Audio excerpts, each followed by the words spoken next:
Boum, fam! Bonsoir, camarades confinés et confinés. Reconfiné et reconfiné. Oui, pardon, reconfinés, mais bientôt déconfinés.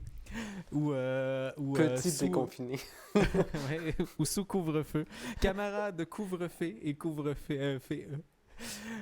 Bienvenue à cette 28e édition de Femmes Maestro en confinement avec votre maestro. Faut que je me trompe de côté. Femme! Bonjour! Moi non plus, faut Yes. pas que je me trompe de compter. Avec votre animateur Benjamin aussi. Ce soir, nous vous avons concocté une soirée romantique. J'ai Ça utilisé reste le à mot voir. que... Oui, c'est ça, j'ai utilisé le mot que tu m'avais laissé, Fred, mais je me suis posé la question.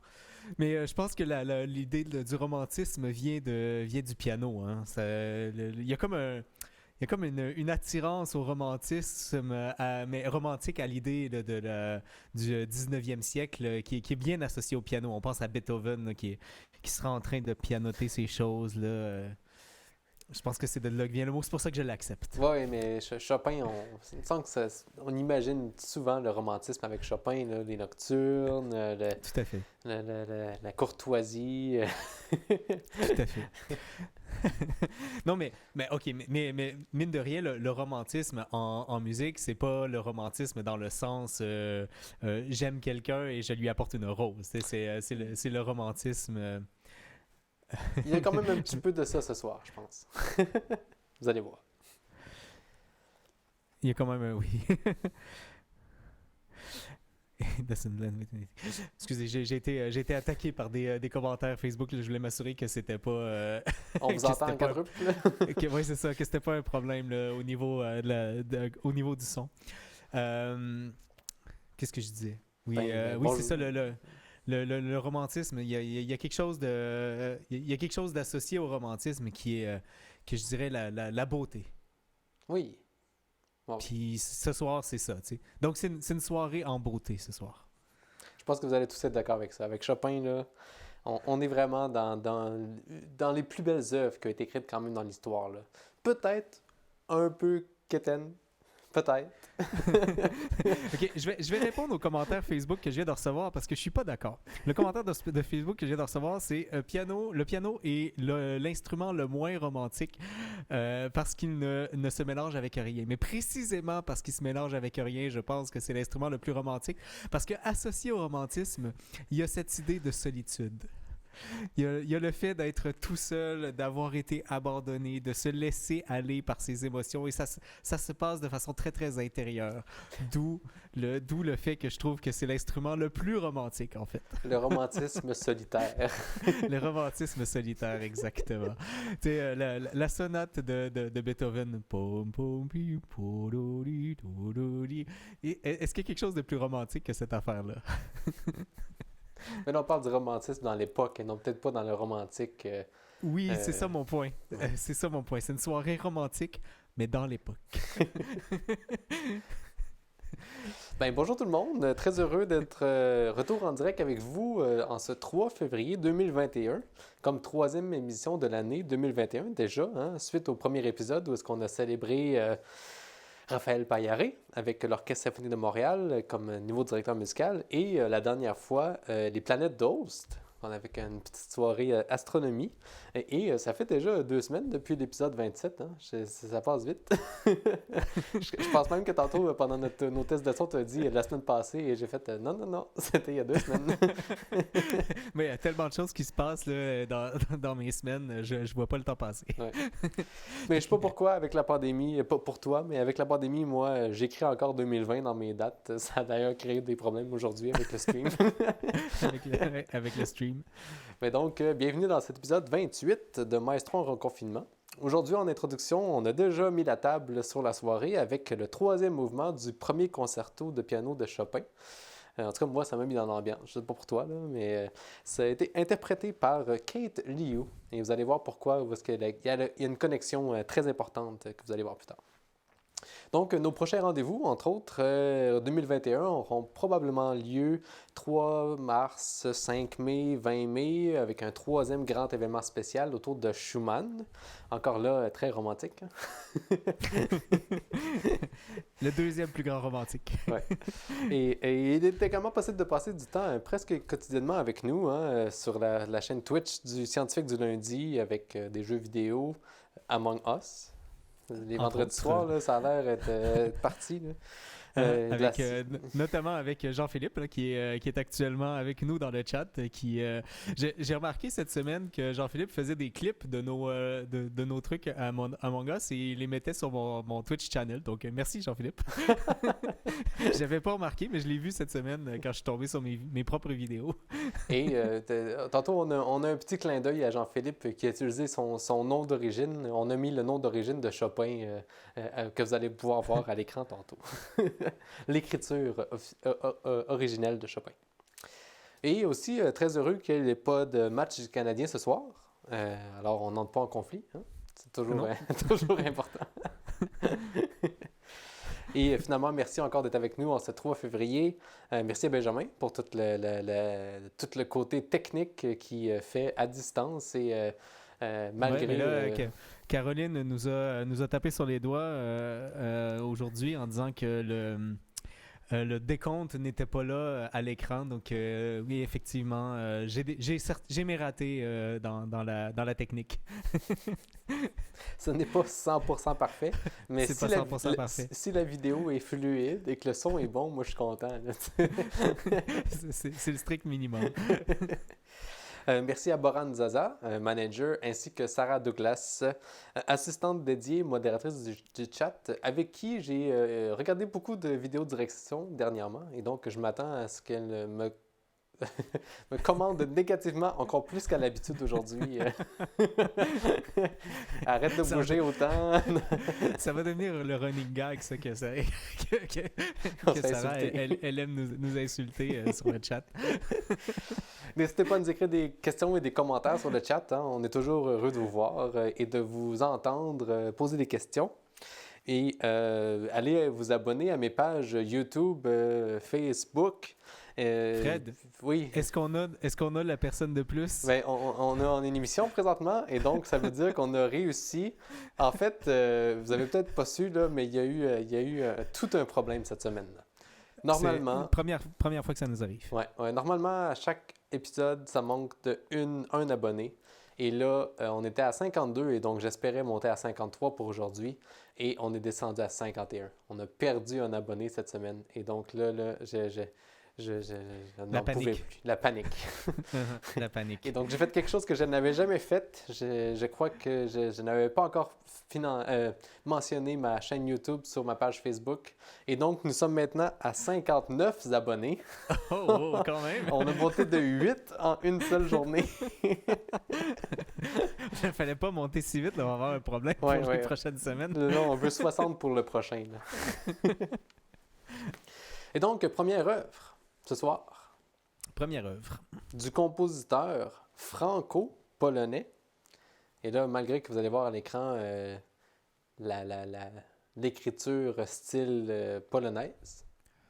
Ouais, il manque les petits les chapeaux et les accents aigus et les accents circonflexes, mais ça donne une bonne idée. Il s'agit de Frédéric François Chopin, mieux connu sous le nom de Chopin, bien évidemment. Oui, on parlait de piano tout à l'heure. Hein, Oui, ben, Chopin, dans toutes les œuvres qu'il a composées, il y a toujours du piano. Il n'a pas écrit une œuvre qu'il n'y a pas de piano. C'est quand même incroyable.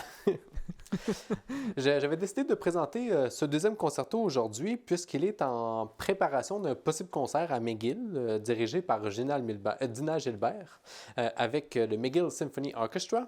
Puis nous, comme étudiants en direction, on a souvent un peu la chance de pouvoir diriger pendant les répétitions et ce genre de trucs-là. Évidemment, cette fois-ci, ce ne sera probablement pas le cas, mais je trouvais quand même intéressant d'étudier l'œuvre et de vous la présenter, en fait. Oups. Elle est presque partie. T'as le temps de... Presque. Presque. Je coupe ça 2 secondes. Voilà. Pardon. Mon erreur. À McGill, le concerto sera interprété par Jared Dunn. Benjamin, tu vas peut-être reconnaître le nom. On a joué 2 fois avec lui dans le Brownies Concerto Orchestra. Il y a une fois où est-ce qu'il avait joué le premier concerto de Brahms et une fois où est-ce qu'il avait joué le 23e concerto de Mozart. J'avoue que le nom ne me rappelle rien, mais il y a eu quand même beaucoup de monde avec qui on a joué dans le Brownies. Près de 25, oui. C'est 25 solistes à travers les 3 ans. Là, c'est quand même incroyable. Donc, nous avions déjà entendu le deuxième mouvement du premier concerto de Chopin pour piano lors de FAM 7. J'ai vu le thumbnail, là. C'est moins joli qu'aujourd'hui, hein, notre... Eh ouais! On s'est amélioré en moins en 8 mois, peut-être? Mais on a réussi à commencer quelque part, tu sais, quand même. Tout à fait. Avec le fond noir et tout, là. Ouais. Maintenant, il y a des petits flocons qui se promènent. Évidemment, Chopin, un compositeur très romantique, pas très bon comme orchestrateur, mais comme il s'agit d'un enregistrement, il est possible de rebalancer tous les instruments et donc ça paraît pas. C'est vraiment plus en situation de concert ça peut être plus difficile en fait. Apparemment, le deuxième concerto serait plus difficile à jouer que le premier. Comme lors du 20 janvier, j'ai décidé de vous présenter l'œuvre au complet, mais de séparer la chose en 2. Et donc, on va écouter le premier mouvement et ensuite le deuxième et troisième. Puis vous allez pouvoir voir aussi que ça fonctionne bien aussi. Il n'y a généralement pas de pause entre le deuxième et le troisième mouvement, alors qu'il y a une espèce de petite pause entre le premier et le deuxième. Puis dans ces concertos-là de Chopin, vous allez voir que le pianiste joue simplement sans arrêt, en fait. C'est des concertos juste complètement marathon. Et donc, aujourd'hui, j'ai décidé de vous présenter un enregistrement très spécial qui a lancé la carrière du pianiste québécois Charles-Richard Hamelin en direct de Varsovie lors du 17e concours international de Frédéric Chopin, lors de l'étape finale. Dans ce concours-là, tous les pianistes doivent jouer les concertos de Chopin. Et sur les 10 finalistes, il y en avait 9 qui avaient choisi le premier concerto et il y avait Charles Richard qui était le seul à jouer le deuxième. L'avantage, en fait, quand tu es le seul à faire une chose dans un concours, c'est qu'il y a plus de chances que le monde ne soit pas tanné d'entendre la même affaire qui se rejoue et rejoue. Mais Charles Richard Hamelin a vraiment... ça a donné vraiment un tremplin à sa carrière à ce moment-là. Il avait gagné la 2e place, et donc la médaille d'argent, et le prix Christian Zimmermann pour la meilleure performance d'une sonate de Chopin, bien évidemment. Et donc, la première place recevait 30 000 €, la deuxième place recevait 25 000 €, et le gagnant du prix Christian Zimmermann recevait 10 000 €. Ce qui veut donc dire... T'as-tu suivi? Ben là, j'ai manqué il y a eu la première et le prix. Donc, la première place, 30 000, deuxième place, 25 000 et le prix, 10 000. Donc, ça fait une rondelette de somme d'une quarantaine de mille, ça? Non, en fait, ce que je m'en venais, c'est que Charles Richard, en tant que deuxième place, a fini avec plus d'argent que la première place. Ah oui, d'accord. Puisqu'il a fini avec 35 000 €. En fait. Il y a eu les deux. Et donc, le premier mouvement est maestoso, ce qui veut dire majestueux. Puis voilà, si on est déjà prêt à partir cette première œuvre, à moins qu'il y avait d'autres commentaires sur le chat. Non, je pense bien que les gens sont prêts à entendre jouer le fameux Charles Richard, qui est absolument majestueux d'habitude. Donc, je m'attends à rien de moins durant cet enregistrement-là. Oui, et comme les autres fois, comme vous avez pu voir à l'écran, il y a quelques secondes, vous allez pouvoir l'apprécier encore une fois à l'écran, en fait. Et donc, le concerto pour piano en fa mineur, et là, je me suis fait dire d'avance là, par Sarah que j'allais me tromper dans la prononciation du nom de la personne que je m'en vais dire. Là. Je suis stressé. Là. Concerto pour piano en fa mineur, numéro 2, opus 21 par Frédéric Chopin, avec le pianiste québécois Charles-Richard Hamelin. Jusque-là, ça va. Le Warsaw Philharmonic Orchestra, dirigé par Jacek Kasprzak. Un enregistrement du... Je peux pas t'aider là-dessus. J'aurais dû. J'ai un ami qui est polonais. J'aurais dû lui demander comment on prononce le truc. Ça aurait été pas mal. Oui, en effet. Un enregistrement du 20 octobre 2015 en direct du 17e concours international Chopin en direct de Varsovie. Et c'est disponible sur YouTube. Ben, bonne écoute, tout le monde.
J'ai décidé de garder un peu de monde qui tousse à la fin pour se sentir comme un vrai concert.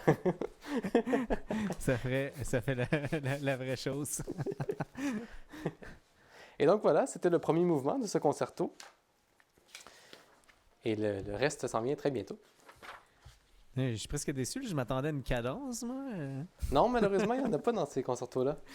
Non, c'est déjà trop difficile. C'est déjà suffisamment difficile. On n'a pas besoin de quelque chose de plus difficile encore. Et j'espère que vous avez pu voir à quel point le pianiste joue sans arrêt dans cette pièce-là. Non, au début, l'orchestre commençait tout seul. Non, c'est vrai.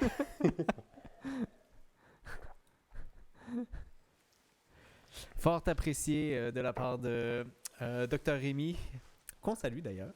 Oui, bonjour. Bonjour Nicole aussi.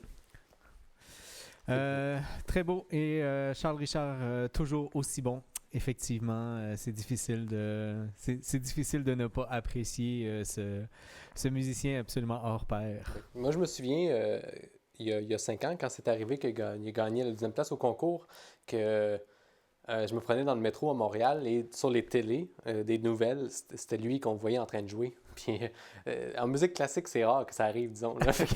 Oui, c'est ça. D'être suffisamment une superstar pour pouvoir avoir un gros affiche. T'as Ken Tagado, t'as... Ah, mais c'était sur les télés qui présentaient les nouvelles. Ah oui, d'accord. Pas en grosse affiche. Mais c'est vrai que sinon, la publicité, généralement, c'est autour de Ken Nagano ou Yannick Nézet-Séguin. je te vois dans Miss. Qu'est-ce que tu voulais montrer de YouTube ou Non, okay. Ben là, c'est juste que comme j'ai pas lu le script ce soir, je suis pas sûr à quel moment je suis censé balancer la danse, donc je me prépare. Ah oui, ok, non, je comprends. Ça s'en vient. C'est juste au cas où. Et donc voilà, c'était le premier mouvement. Est-ce qu'on s'attaque tout de suite au deuxième? Ben, on peut. Je pense qu'on a eu les applaudissements de nos habituels, mais pas d'autres commentaires. Je pense que tout le monde a été dans la contemplation durant ce premier mouvement. Du romantisme. La contemplation du romantisme, exact. Eh bien, soit que le concerto qu'on vient d'entendre, ce soit le second concerto numéro 2. Il est chronologiquement le premier que Chopin a écrit pour piano et orchestre. Et donc, le deuxième concerto a été écrit en 1829, alors que le premier a été écrit en 1833, donc 4 ans plus tard. C'est quoi, c'est un problème d'édition? Oui, c'est ça, exactement. C'est tout le temps ça. C'est comme la fameuse 5e symphonie de Beethoven. En théorie, c'est la 6e. Oui. En fait, la seule chose importante là-dedans, c'est que théoriquement, il y a des musicologues qui sont censés faire leur job. puis c'est pas toujours le cas. Non, mais c'est ça. C'est pas aux musicologues. Là. C'est des éditions qui existent depuis que ça a été créé, et donc ça serait difficile de changer. Quoique c'est arrivé pour Schubert. Maintenant, Schubert et même Dvorak. Schubert, la 8e inachevée, est maintenant rendue la 7e. Et pour Dvorak, celle-là du Nouveau Monde est rendue la 4e, je crois. Ou c'est la 8e qui est rendue la 4e. En tout cas. D'accord. Fait que ça devient juste mêlant, en fait. Oui, parce que si tu parles de la 9e symphonie de Dvorak, on sait que c'est la Nouveau Monde. Ouais. Si tout d'un coup, ça devient la 4e, on perd quelque chose là-dedans. Là. Ouais. Donc, maintenant, on s'attaque au larghetto. Le deuxième mouvement est un long chant lyrique, on parlait de romantisme plus tôt, qui évoque les traits de la jeune soprano Konstancja Gładkowska. J'ai des doutes sur celui-là. À qui, en grand secret, Chopin a dédié ce mouvement de concerto. Malheureusement, il n'y a pas eu d'histoire romantique entre Konstancja et Chopin. Donc c'est un peu comme Clara Schumann et Brahms. J'ai essayé de lire un peu sur la relation entre les deux. Je pense que c'est vraiment pas autant que ce qu'on connaît de la légende de Clara Schumann avec Brahms, quand même. D'accord. Dans ce cas-ci, je pense que ils s'étaient rencontrés assez jeunes et finalement, elle était allée avec un autre homme et c'était tout, en fait. D'accord. J'ai essayé de trouver une belle photo d'elle, mais il n'y avait rien vraiment qui valait la peine d'être présenté à l'écran. Il y a quelques peintures qui existent là, mais c'est trop de pixels. C'est pas faire hommage à cette personne-là, je trouve. Donc c'est mieux de la garder dans l'imaginaire. Ça va être dans le romantisme des idées. Oui, c'est ça. Et ensuite, l'Allegro vivace. Le troisième mouvement est de nature beaucoup plus dramatique. Il développe des thèmes folkloriques sur un rythme de valse, puis de mazurka. La mazurka est une danse traditionnelle originelle de Pologne, très rythmée, à 3 temps, de tempo vif et dont les accents se déplacent sur les temps faibles. Et donc, c'est normal que vous vous sentiez comme si c'était dur à suivre le temps. C'est normal. C'est fait de même. Et je tiens à dire que quand j'ai programmé ce deuxième concerto-là aussi, je me suis dit, je connais quand même bien les deux concertos de Chopin parce que j'avais un CD que j'ai écouté pendant 5 ans de Claudio Arro en boucle. Là. Puis je me suis rendu compte en fait que le deuxième concerto, je le connaissais pas tant que ça finalement. Je pensais que tu allais dire en fait que tu battais sur les mauvais temps parce que tu entendais la mazurka sur les off. Ah non, quand même pas. Mais ça a été beaucoup plus de travail que je m'attendais en fait à me préparer pour aujourd'hui. Mais donc maintenant, si un jour quelqu'un me demande est-ce que tu es libre demain pour diriger ce concerto-là, je peux dire oui de manière beaucoup plus confiante maintenant parce que je me serais vraiment mis dans la marde sinon honnêtement. Tout ça grâce à nos auditeurs de femmes. Oui, merci beaucoup. Et donc, vous avez une petite présentation aujourd'hui afin de vous parler de la mazurka. Hein? Et donc, on écoute un tout petit extrait de quoi ça a l'air.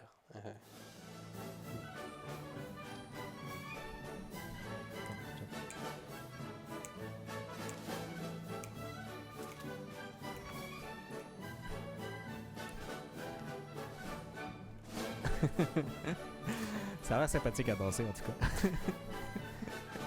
C'est comme le danse en ligne, mais sur le crack, genre. Ouais, exact.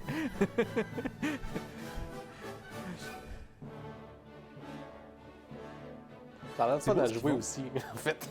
Oui, c'est ça. Comme tout est joyeux dans une mazurka en fait.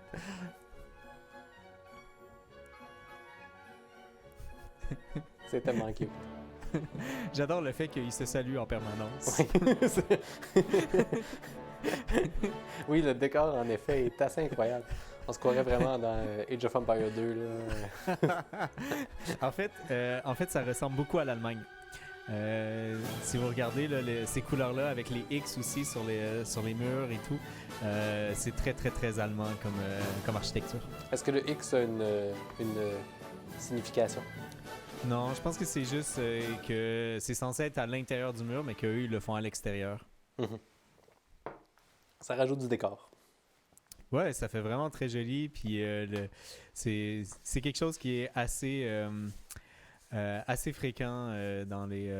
ben là-bas, en fait, peu importe où est-ce que tu vois ce genre d'architecture-là. C'est Coppola. Dans quel sens, Coppola? Qu'est-ce que ça veut dire? On va recevoir un autre commentaire bientôt. Oui, c'est ça. On pourra répondre lorsqu'on aura le retour de message. Ben, j'espère que vous allez beaucoup apprécier ce deuxième et troisième mouvement.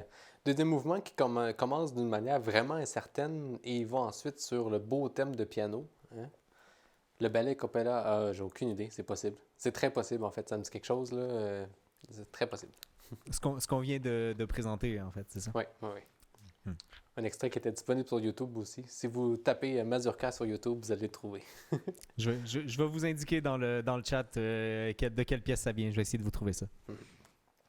Donc, concerto pour piano en fa mineur numéro 2, opus 21 par Frédéric Chopin, deuxième et troisième mouvement, avec le pianiste québécois Charles-Richard Hamelin, le Warsaw Philharmonic Orchestra, dirigé par Jacek Kapczyk, un enregistrement du 20 octobre 2015, en direct du 17e concours Frédéric Chopin, en direct de Varsovie, est disponible sur YouTube. Ben, bonne suite. Moi, ce qui m'impressionne toujours dans cet enregistrement-là, c'est de voir Martha Argerich à l'arrière, puis tout ce que vous connaissez de meilleurs pianistes au monde sont tous là. Ils sont tous réunis. Ouais.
C'est tellement un marathon, ce dernier mouvement-là. Là, c'est incroyable.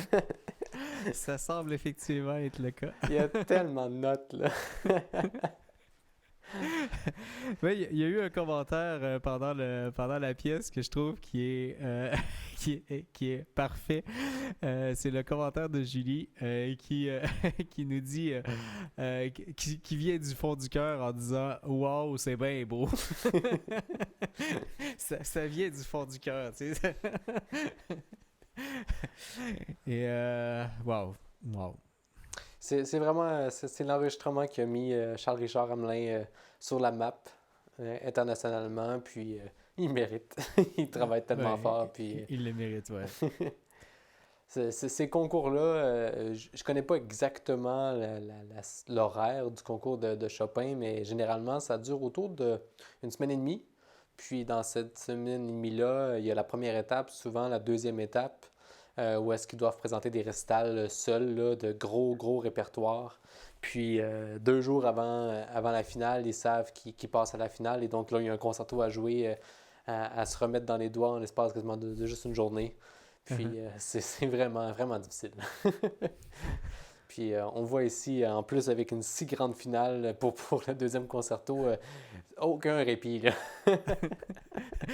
Mais c'est tellement majestueux comme tout le long, c'est comme waouh! Donc on comprend aussi pourquoi il a choisi ce concerto-là, mais en fait, ultimement, peu importe lequel, je pense que tout ce que Chopin a fait pour le piano, c'est C'est vraiment d'une beauté, là. Ouais. à toutes les fois. Si vous aimez le piano, n'importe quoi, prenez quelque chose de Chopin, c'est sûr que vous allez aimer ça. On pourrait dire ça aussi de Beethoven, probablement. Quand même. Oui, Ou Brahms. beaucoup de compositeurs, mais particulièrement Chopin. Il y a eu quelques applaudissements que je vois sur le chat. Oui, tout à fait, tout à fait. Moi, je me suis fait bombarder aussi de messages de la part de Sarah durant le... c'est difficile de me tenir parce que là, il faut que je fasse... J'essaie de rendre visuellement ce que tu fais aussi intéressant, en changeant et en suivant aussi les messages sur le chat pour m'assurer qu'il n'y a pas quelque chose qui se passe mal. Donc...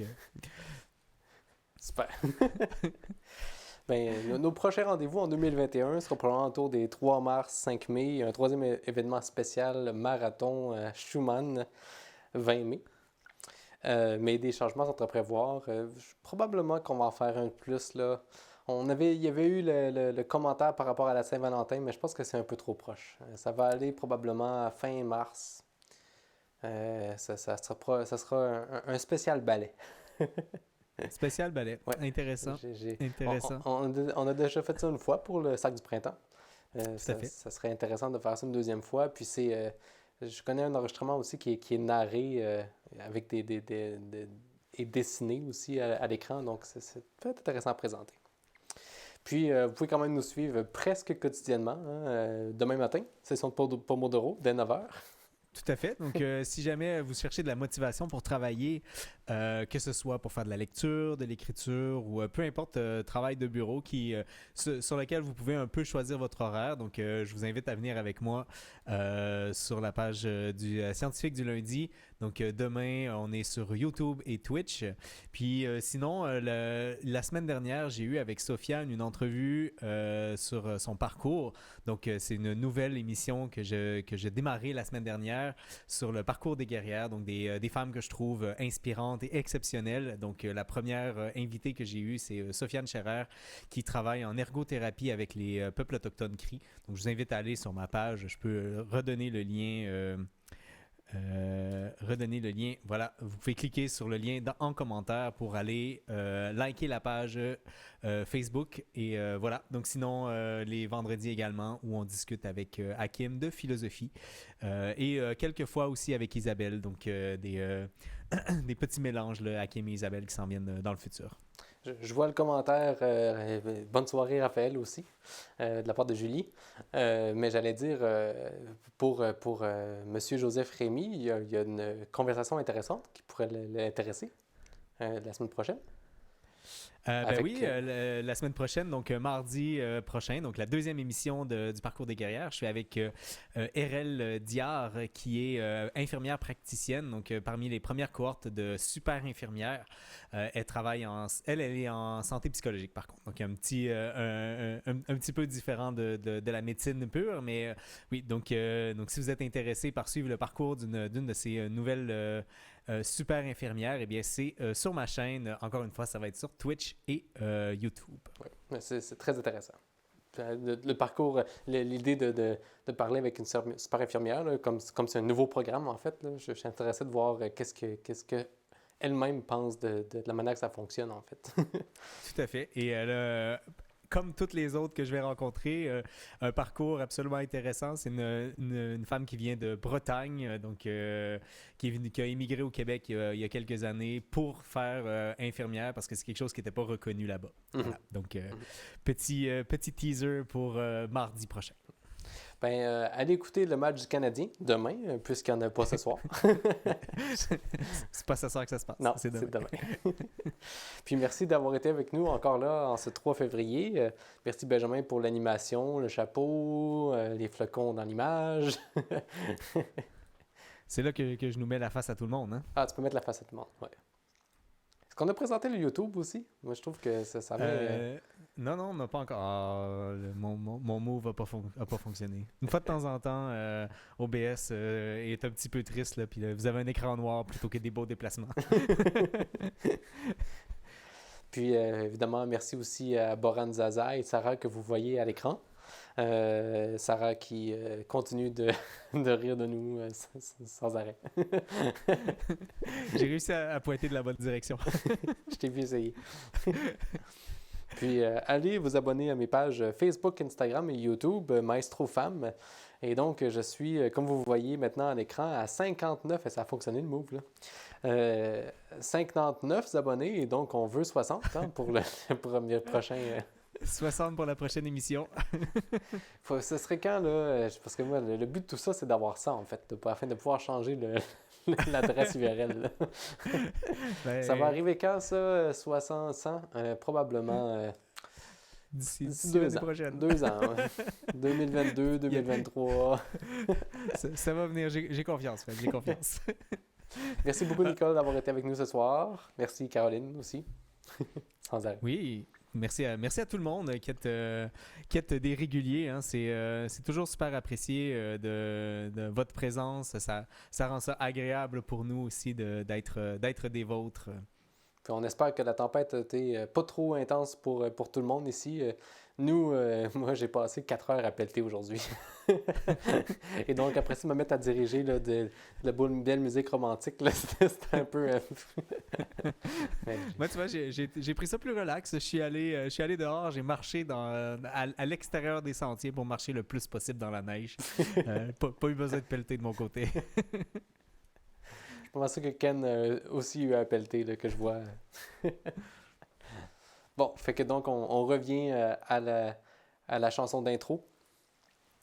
On revient à la chanson d'intro, et c'est ce que j'étais en train de me dire, effectivement. Et donc, je disais qu'il y avait un lien tantôt. C'est également un enregistrement qui provient du concours Chopin, interprété par Kate Liu. C'est la fin du premier concerto de Chopin. Évidemment, il y en a juste 2, et donc, c'est pas beaucoup de choix pour eux à la finale.